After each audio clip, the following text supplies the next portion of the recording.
In this video, I will analyze the 7th scene in my short film. In this play set in a bookstore, the visual language is designed to be natural and realistic, allowing the audience to sense the subtle emotions within the characters.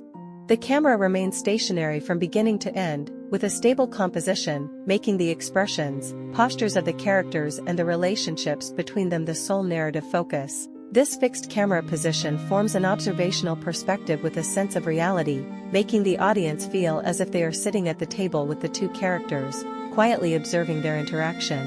The scene begins with a wide shot. The protagonist sits on the left side of the frame with his back to the camera, and Xiaomei sits opposite him. Behind him are layers of bookshelves and the bookstore owner extending deeper into the frame. The picture has a strong sense of depth. The characters take up a small proportion in the frame, making the two characters seem relatively insignificant and emphasizing the protagonist's vigilance at this moment. As the plot progresses, the camera gradually narrows to medium shots and medium close-up shots. The fixed composition magnifies the characters' movements and gazes. The protagonist's slightly curled shoulders, the constantly evading gaze, and Xiaomei's gently forward-leaning body all appear more realistic within the stable camera position.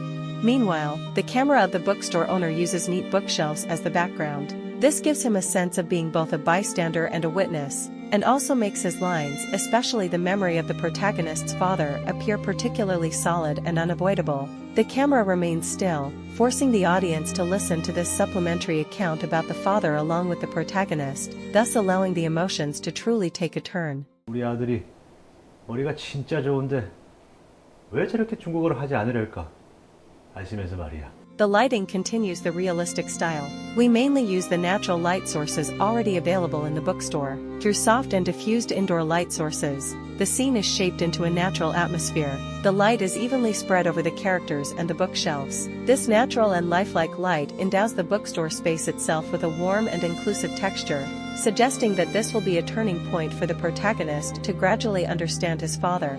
In terms of color grading, the film also adheres to the principle of giving priority to authenticity. The overall color scheme is maintained within a warm and lifelike range. The harmonious colors of the wooden desktop, the beige of the bookshelf, and the protagonist's brown coat jointly form a warm yet unpretentious color structure. The closer it is to reality, the more the characters' confusion and the moments when they are touched can resonate with people, making the emotions more genuine.